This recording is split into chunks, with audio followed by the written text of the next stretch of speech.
Hi, it's Paul with a quick message coming from the beach. There's something about trying to be still and quiet, like I'm trying to do, that when you're still and quiet, you find you start thinking. So maybe that's the whole point of being still and quiet, so that you can think and reassess things in life. And it's very important to be able to do that, I suppose, for all of us, right? Every now and then, a thought pops into your head, and then you work on that thought and you think a bit more. You bounce it across a few ideas, and then you think, well, this might be a good thing to share with people. And I have something to share with you if you are on leadership, if you lead teams of people.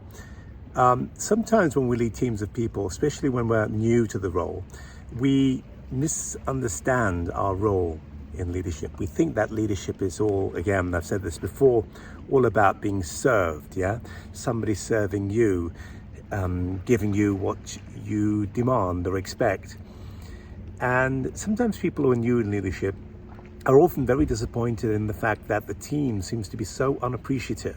No matter what you seem to do, it's never enough. They complain, they want more, teams are really difficult. And an analogy I came up with this morning when talking to somebody about this, and this is where it's coming from, was a family. If you're a parent, then you know parents feel this way all the time. And if you've had parents that have children that have grown up, then you've got a degree in this.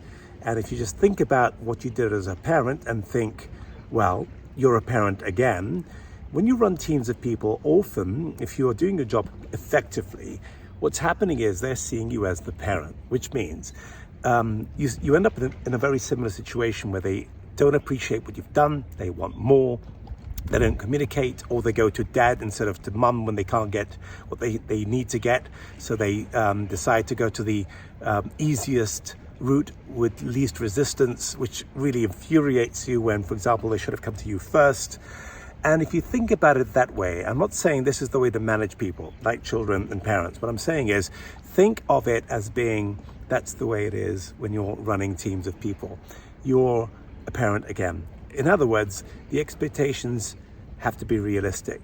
And if you're a parent and have experienced this, then it's much easier to accept that that's the way it is when leading people. It's very difficult, often frustrating, extremely lonely, and make friends with it. And if you manage to do that, then you can lead correctly. So it's just one mindset change that you need to have about how you view leadership that can make all the difference and open up all sorts of opportunities. So you're running a family and it's disappointing, and often than not, it's literally difficult and hard and lonely. Get used to it and you'll be okay. If you can't get used to it, then maybe you shouldn't be in leadership. Thanks.